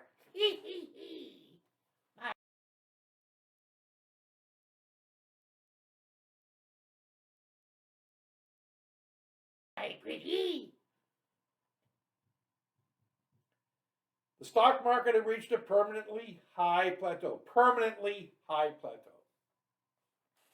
Couldn't have been a temporary high plateau? This guy said it was going to be permanent. That means we would never ever get back to this height before. So let's see. The Dow is at 381 when it crashed, supposedly crashed. What is it today? 37,000? Was this guy really a genius, or did he not think of anything past whatever? His subsequent theory of debt deflation as an explanation of the Great Depression, as well as advocacy of full reserve banking and this guy was a eugenicist. Hey, Mike, give us the news. Mike Wiley believed that the 1929 stock market crash was committed and created by Democrats to purposely destroy black people and their economic growth and independence from the Democrats. Now, okay, why do I say that? Well, because if you don't know, if you've never noticed, but since 1865, after the Civil War first phase ended, okay, the Confederate Democrats were killing black people all the time, especially when it came to election. Because, see, they were signing up as Republicans. You know, the first 24 black men to become congressmen were all Republicans, okay? Yes, the Confederate Democrats love black people to think they love them. It's finally coming out. Finally, after all this time. Matter of fact, I believe actually that 2020, a lot of blacks weren't going to come out to vote for Biden. Okay, and everybody knew that. So that's why if you are going to do an investigation, you go to the blue counties where the phony bullshit started and happened, and that was in Detroit, Atlanta, Philadelphia, and Wisconsin, the four major black cities in those districts where they committed the election fraud, okay? And what they did was they put in all these ballots of black people that weren't going to come in to vote, but they wanted the black vote to come in. And so when they say, yeah, well, Biden's had 85% of the black vote in 2020, but no, it's down to 50. It was down before. It was down before, but they hit it. Okay, they knew it. They had the lawsuits, the counter lawsuits to file against Trump, making it look like he was a racist. 2 weeks after the election, they were all set. Everything was all set. The Democrats had figured this whole fucking thing out. And look what we've had to go through. Don't tell me the electric chair is too good for these people. Now, I wouldn't put Hillary Clinton in an electric chair. No. Matter of fact, I probably even wouldn't put Obama in the electric chair because, you know, these are very wealthy people. Okay. Maybe what we'll do is we'll build a little outhouse, wooden outhouse. And it'll have like a window so they can see through it. And what we'll do is we'll build an outhouse over in Martha's Vineyard for Barack. And we'll put an outhouse in front of the mansion that the Clintons live in New York. And we'll put Hillary and Barack in those. And so for the rest of their lives, they'll get fed peanut butter and jelly sandwiches. And they can see where they used to live. You know, thanks to what the crimes they commit against the United States. Because death would be too good for them. Death would give them, eliminate their pain in seconds. Done. But I want them to remember, I want them to know what it's like to finish out their years as poor. Because that's the worst. The worst thing to do to wealthy people is to make them poor. Eugenics in the United States, pay close attention. Eugenics, the set of beliefs and practices which aims at improving the genetic quality of the human population, played a significant role in the history and culture of the United States from the late 19th century into the mid-20th century. The cause of eugenics became increasingly promoted by intellectuals of the progressive era. Now, if you want to look up the word intellectuals in the Funkin' Wagnall's book, it'll say intellectuals were racist Confederate Democrats calling themselves progressives in the progressive era. While ostensibly about improving genetic quality, it has been argued that eugenics was more than preserving the position of the dominant groups in the population. Scholarly research has determined that people who found themselves targets of the eugenics movement were those who were seen as unfit for society. Okay? See the movie Free State of Jones. You'll see exactly how the Confederates thought. The Confederates are the Democrats are Confederates, and we still have them today.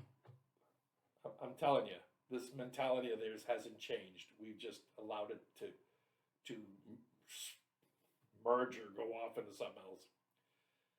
So, the scholarly research has determined that people who found themselves targets of the eugenics movement were those who were seen as unfit for society. The poor, the disabled, the mentally ill, and specific communities of color, and a disproportionate number of those who fell victim to eugenicist sterilization initiatives were women who were identified as African American, non-white, Asian American, non-white, Native American, non-white. As a result, the United States eugenics movement is now generally associated with racist and nativist elements, as the movement was to some extent a reaction to demographic and population changes, as well as concerns over the economy, social well-being, rather than scientific genetics. Let me ask you a question. Do the Confederate Democrat progressive scum, what do they think of the handicapped veterans that are come back from war? Are they unfit to be part of the population? Is that possibly why it's more important for Confederate progressive Democrat scumbags to send $100 billion over to Ukraine instead of spending $100 billion on Americans that have been deformed, destroyed with war, putting that money into this country to... Remember, they always say, oh, we're for the poor. We should have plenty of them, huh? Okay, all right, Mike. Okay, so I get it. Okay, you think because of this one guy being a eugenicist, that means he hated blacks, and he was an intellectual, he was just like these other progressive assholes who have done everything to destroy our nation and destroy black people, and you've got the proof for it. But come on, Mike, can you give us one more? Mike, one more bit of proof, and we'll believe you. Okay, one more, Mike. Okay, how about this? Anybody hear of a guy named Andrew Jackson? Andrew Jackson had a scar across his face from the sword of a British soldier during the Revolutionary War. He's famous for the battle in 1814, the Battle of New Orleans, where he gathered up soldiers and slaves and pirates and everybody to hold a gun to shoot and fight off the British. Matter of fact, he told every slave, they didn't like him for this, but he told every slave who picked up a gun became a free man that day. Jackson did have his own slaves. Yeah, that was, of course, most people in the South did. Andrew Jackson got rid of the Federal Reserve. He got rid of the central bank because the central bank was bullshit and it was creating money for the purpose of making some people wealthy while the rest of us became poor. Andrew Jackson was a populist like Donald Trump. They tried to assassinate Jackson too. They tried to get rid of him. Okay. Well, we have this thing called the Federal Reserve Act.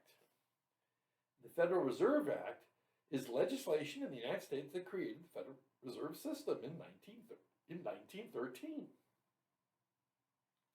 Congress passed the Federal Reserve Act to establish economic stability in the U.S. by introducing a central bank to oversee monetary policy.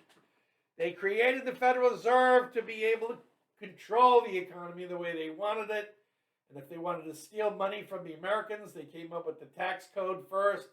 They came up with an illegal tax code to steal our money. They came up with the Federal Reserve to keep control of our money, and more importantly, to send it around the world when it needed to be for global purposes.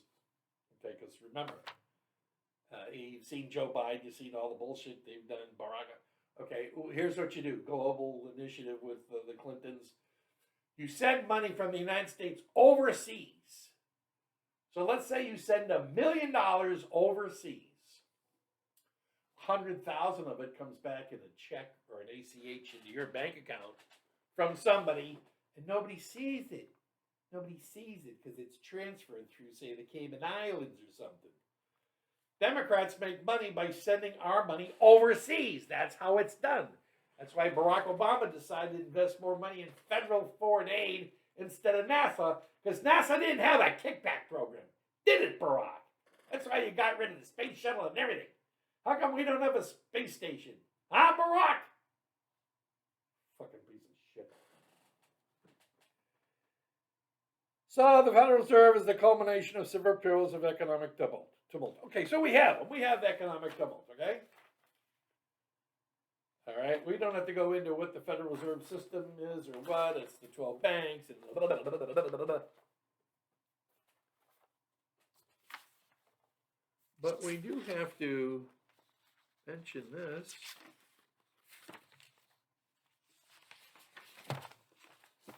Where are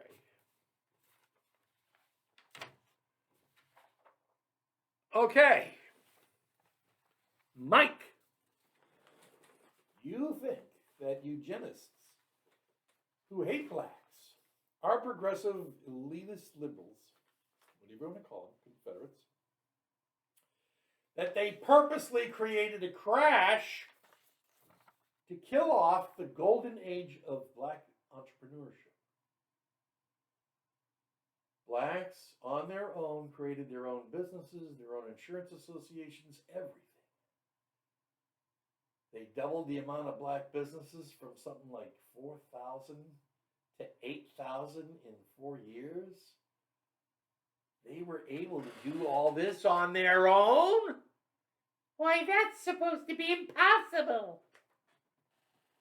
So we have to stop it. Remember, nothing happens by accident. January 6th was not an accident. It was a planned, seditious act by the Confederate Democrats. During the 1930s, almost no one believed that the Fed caused the Great Depression. What?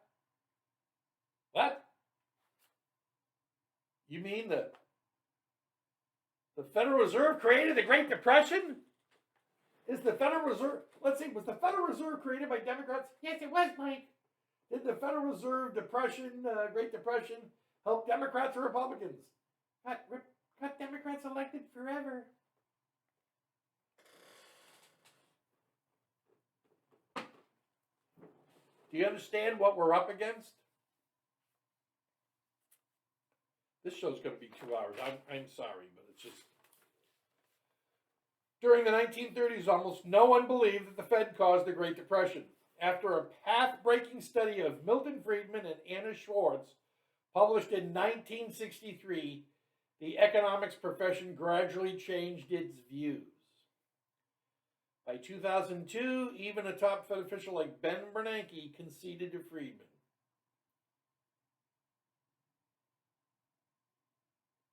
Let me end talk by abusing slightly my status as an official representative of the Federal Reserve. I would like to say to Milton and Anna regarding the Great Depression, you're right. We did it. We're very sorry. So the Great Depression was created by an organization created by Democrats. That Great Depression, which wouldn't have occurred if they used the right terminology instead of saying it was a crash, that it was just a correction, and you'll see the chart. You can call up your brokers and stuff and ask them. Hey, is this a crash here? Because it doesn't hit the bottom until the Democrats take over in 1932. So, how can it be a crash in 29? Wasn't a crash. Okay? Yeah, it's a crash. Okay? The stock market in 1987 dropped 500 points in 52 seconds. I know, I saw it. And the first thing I was going to do was grab my gun and drive down to my broker and shoot him because I missed out on $100,000 of money because I had puts. I saw the market going down. I knew what it was doing because I know the Elliott wave theory and I know when the market's going to go down. Talked me out of it, said I was wrong, sell all my puts, so I did. I wanted to kill this guy. $100,000. I mean, I would have probably been rich with $100,000 back then. But that's how much my options were worth at the time of the crash that I no longer owned. But I was there. I watched it. Believe me, folks, I watched this, okay? Okay. I watched the Dow Jones crash 100 points in 12 seconds and come back up in 5 seconds. In 1929, the Fed tried to institute a tight money policy in order to restrain the stock market boom. At first, they failed. Okay, no, what was going on? What was going on? Okay, this is Trump syndrome. Please understand what I'm about to tell you. This was Trump syndrome. What is the problem with having Donald Trump as president? Make believe you're a Confederate Democrat, Marxist, communist, pig progressive. What was the biggest problem that the Donald Trump presidency incurred? What was wrong? I'll let you think for a second.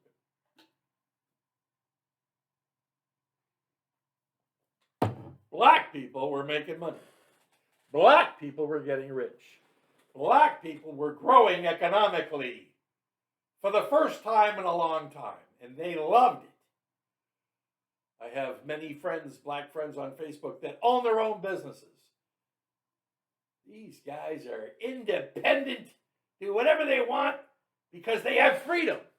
And they knew they had freedom, and they knew how to take it, and they knew how to use it. And they could do it under Trump because Trump didn't have a problem with that. Trump wanted everyone to be wealthy. Because let me tell you something. When you grow an economy that includes everybody, it's going to grow to the sky. The Democrat eugenists knew the economy's going to keep growing because you have all these black people making money. For 30 years, they've got their own business. What the hell are we going to do? Those damn people, we had them as slaves, and then the union came in to attack us, and we had to kill them all the time, and that didn't work. Democrats historically hate black people. Sorry. The truth's the truth. I've proven it. I knew that. That's how I knew all this shit that happens, because logic, okay? Modus operandi. What is the modus operandi of a Confederate? Keep wealthy people wealthy and poor people poor. What's the modus operandi of a progressive Democrat Confederate? Keep wealthy people wealthy and poor people poor. Don't allow the law to stop you. That means you can't have a republic. You have to have a democracy, because democracy is fake ballots rule. Fake ballots rule. Democracy, republic, the law rules. Okay, so in 1929, the Fed tried to institute a tight money policy in order to restrain the stock market boom. Why? Why did they want to stop it? Why do you want to stop the stock market from going up? Why? Well, Mike, because black people were making lots of money, and they weren't rich, but they were prosperous. We didn't, we were eugenists. We don't like that shit. I don't know if you can tell, but that's why I hate Democrats. I hate Democrats for their racism. Okay, and I hate the fact that they use Jews and blacks to do all their attacking. At first they failed, but in the fall of 1929, they raised their target rate to 6%. An astounding high level for an economy experiencing zero inflation. Wait a minute. How could there be zero inflation? How could there be zero inflation? Let's see. Republicans were in power for 10 years. They had the presidency from 1920 to 21 to 30. Well, 32 or what the hell? How could there be no inflation? Is it because Republicans were running everything? The Republicans weren't overspending any government money. They weren't the government wasn't creating any debt. Okay? And they're complaining that the people are in too much debt. Wait a minute. We have $35 trillion in debt. We picked up $6 trillion in debt thanks to the Democrats in the past 3 years, and we have inflation shoved up our ass so high it's coming out of our mouths. But we didn't have inflation with the Republicans, did we? No, it was caused by Democrats. Interesting. So they raised the target rate. That's the rate that they can allow interest rates to go up to before they act. Because they wanted to tighten money, so the people couldn't have money. So they had to be able to raise interest rates to hurt the economy. The monetary base immediately began declining, falling over 7% between October 1929 and October 30th. By that time, industrial production had already fallen more than 27% below its July 1929 peak. The economy was now in a deep depression, and Democrats were on their way to victory in the 1930 congressional elections and would have the presidency in 1932, and we would be stuck with Democrat Congresses from 1930 to the year Mike Wiley ran for office, 1994. What a coincidence. I get involved in politics, and the reign of Democrats ends, and I was running as a Democrat. But I was a good Democrat. I was a populist. I was a Jacksonian Trump Democrat. Of course, Trump wasn't around then. No, I was a Jacksonian populist. Matter of fact, that was the name of the political party I was going to start, the Jacksonian Populists. Read about Andrew Jackson and you'll understand how the country should have been run. Same way Trump's doing it. By that time, industrial production had already fallen more than 27% below 1929. The economy was now in deep depression. Okay? It's interesting because the golden age for black entrepreneurship ended in 1930. I wonder what it was. Krugman's comments about the monetary base refers to the period after October 1930. Wait a minute. But the stock market crashed in October 1929. No, Mike, that was a crash. When you look at the schedule, you'll see where I have it. You'll see the red. In the red, the market goes up 1, down 2, up 3, up 4. And over a 10-year period, we had a great economic boom, which doesn't have to crash. You can have what is called a soft landing. The Democrats don't like soft landings because soft landings don't help them get elected to power since they're out of power. Okay, remember, the Democrats, they're sitting in their little cubby holes, in their caves, wherever the fuck they are. And they're going, What are we going to do? Black people are making money. They're being prosperous. They don't need us. Oh my God, what are we going to do? The country is doing well. Republicans are running the country, and everything's wonderful. they don't need us Democrats. What are we going to do if the nation doesn't need Democrats? Get the point? What is the purpose of a Democrat? What is the purpose of a progressive? What is the purpose of a Confederate? Keep the wealthy wealthy, keep the poor poor. They're importing. They killed off 1 million senior citizens with this pandemic. So $240 billion will be available. Matter of fact, you're going to see where the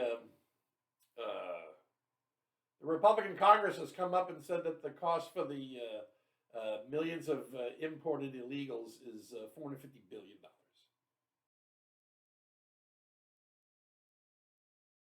$450 billion. So that's $450 billion for importing 15 million criminals and sending $150 billion over to Ukraine. That's $600 billion we had to pay for. None of that money went to us. They're stealing our money to give it to other people. Get it through your head. This is what's happening. It's been going on since 1913. I'm telling you, it's been going on since the day they shot Mr. Lincoln. That's how long it's been going. Somebody said to me, "You're 75 years late." I know. Go back to 1865. I already did that. I already did the show on it. I've already done a show on all this stuff. But I had to do this because as more and more comes out, you have no idea what's going to happen. You have no idea. So the Federal Reserve, created by Democrats, created the stock market crash. And this is the one about 1987. I personally watched it. They're crashes. It's like a car crash. What happens when a car crash is over? It ends. Get off the highway, get a new car, and you get on the road and you keep driving. I'm just going to... I didn't want this to be this long, but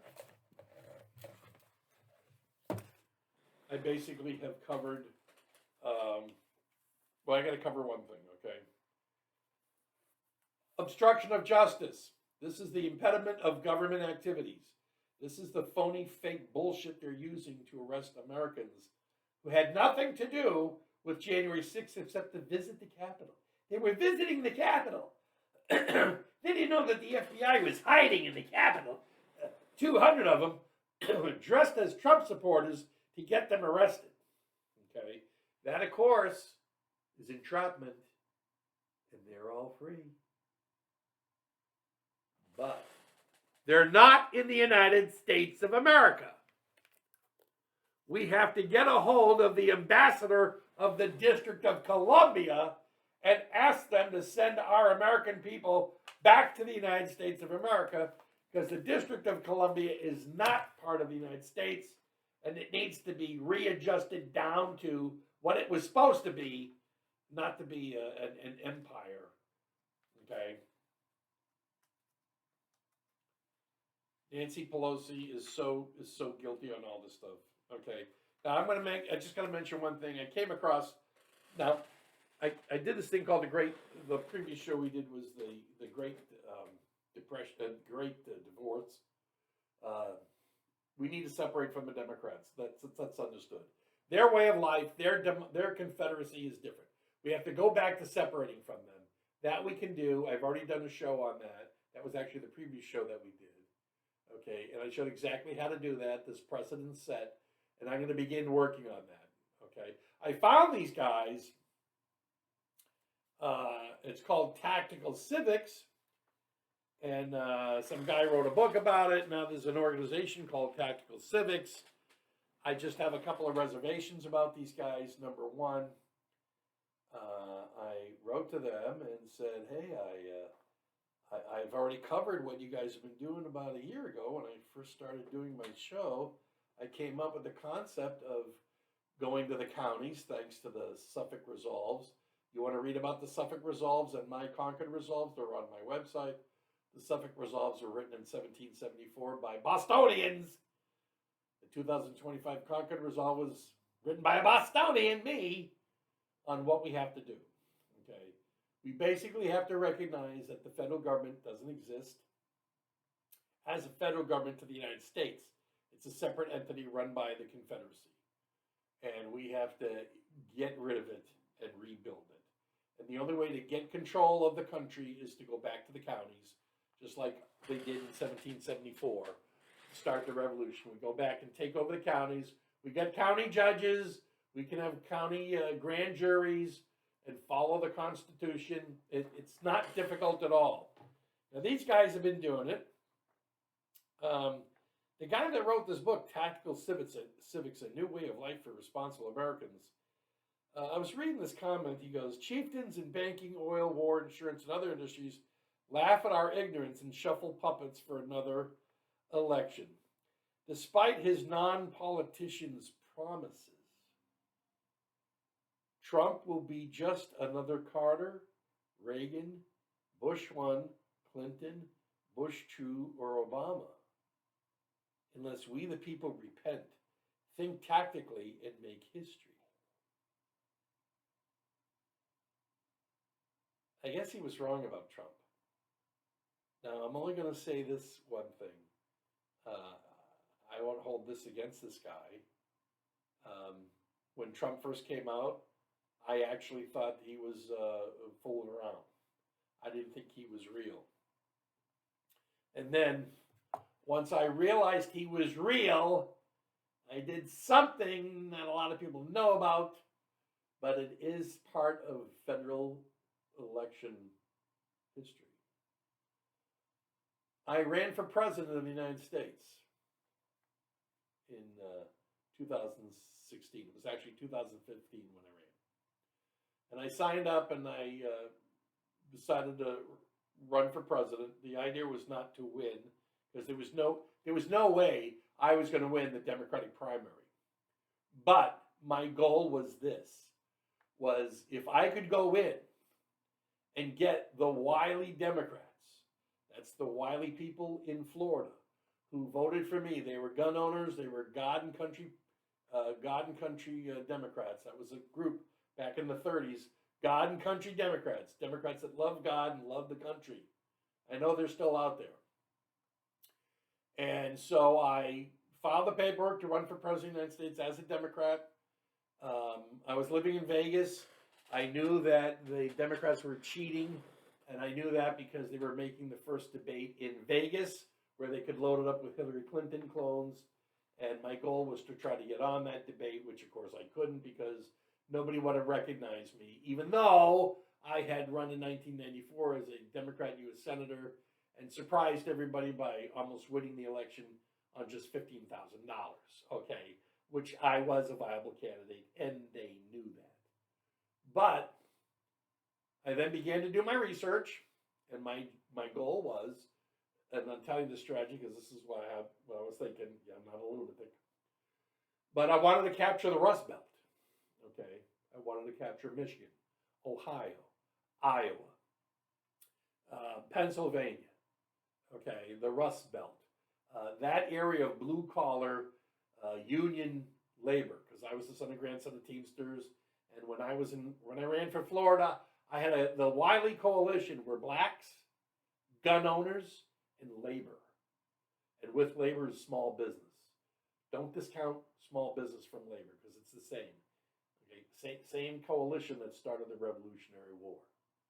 So I thought if I could go ahead in and begin to build a coalition of Democrats that would naturally vote for Trump in the general election, that's what I was doing.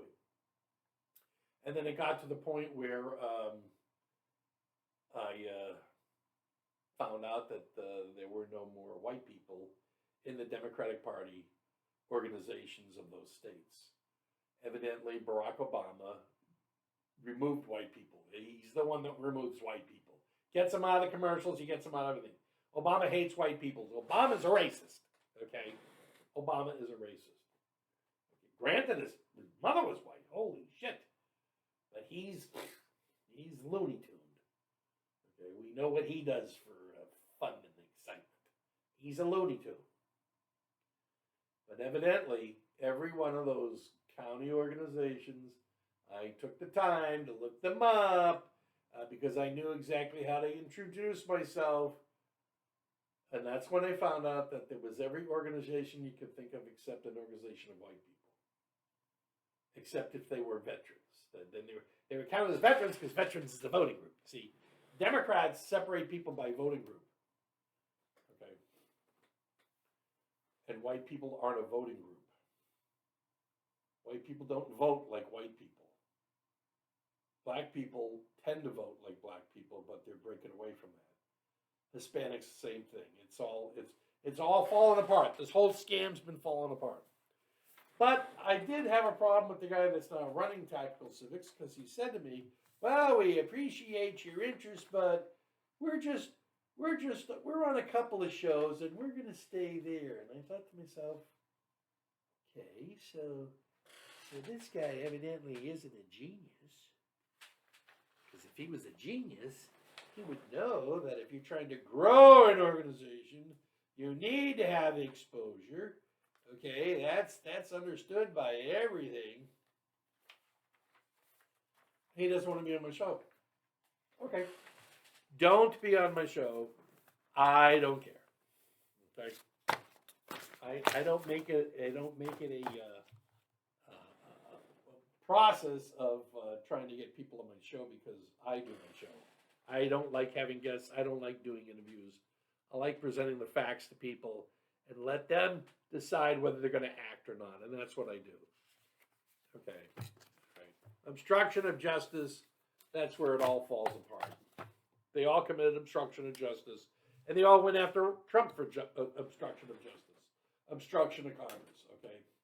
If Congress is going to commit a crime and you stop them, then you've obstructed justice, right? All right, look. This show's gone on long enough. I don't want it to be too long. I think I got my point across to you. You probably haven't seen these shows before, but you will see them. You know about the show. We're going to put it on the Getter homepage. It'll also be on YouTube and also be on Rumble. But Getter, we've got the largest audience in because we've invested money in an ad program to build our audience for Getter. And the idea would be someday to do a live stream when I'm comfortable with it actually working. Right now, I'm not. There are some things about it that I can't do while I'm doing a live stream, and that is like to produce the show and put items in, which I'm going about to do now. Oh, I'm not. Oh, it's 1:45. Football in 15 minutes. So there you have it. We are at war. We've been at war longer than we can imagine. You want to pick the date they assassinated Lincoln? Go ahead. That qualifies. Okay. You want to pick 1913 when they started stealing, taking the Constitution away from us? Go right ahead. It doesn't matter. It doesn't matter when they started attacking us. It matters when you start standing up and defending your country. You have to do it. You have to do it. Call up your county people. Find out what the hell's going on. Try your Republican Democrat organizations and find out who's there. You may start coming across Democrats that have had enough of this bullshit and they're becoming American Democrats, not Confederate Democrats. They may even cross over to be in the Republican Party. Why do you think they would cross over to be in the Republican Party? Right? They would cross over because they know the genesis of the Democratic Confederacy is never going to change. It has to continue to live, or it needs to die completely. And that's why they'll come over to the Republican Party, because the Republican Party is the party that did everything to stop slavery, to help blacks. They were the ones that created the Buffalo Soldiers organization through congressional acts. And right now, I think we need to have the same thing done. I think that if Trump gets in, because it's not going to happen while Biden and Obama are president, but if Trump gets in, he can put together an organization of special forces, of U.S. Marshals. I call it the Buffalo Marshals. I did a show on it, and have Sheriff David Clark as in charge of it, because I believe the FBI is corrupted, and we now know. Total extent. So I would create that Marshal Service, and their job is to go do just what the Buffalo Soldiers did. The Buffalo Soldiers cleaned out the West. They fought Indians. They fought rid of banditos south of the border. Now they're just called the cartel. They're not called banditos anymore. They can go into the American cities and help clean them up and fight crime and corruption. And I think it would be one of the greatest acts in American history to recreate what a Republican Congress gave the United States in 1866, which was the Buffalo Soldiers. Of course, they weren't called Buffalo Soldiers then. They weren't called Buffalo Soldiers until they started fighting the Indians, and the Indians referred to them as Buffalo Soldiers because they had the brown skin and they were tough. They were tough like buffaloes. So, and that's a very proud part of our history, of American history. But I guess if you're only going to allow Black history to have 28 days, how are you going to get that across to everybody? Okay? I mean, wouldn't it be nice if Black children could grow up and really know about Black history and what participation Blacks took in making this country great? Huh? Come on, get with the program. I love you.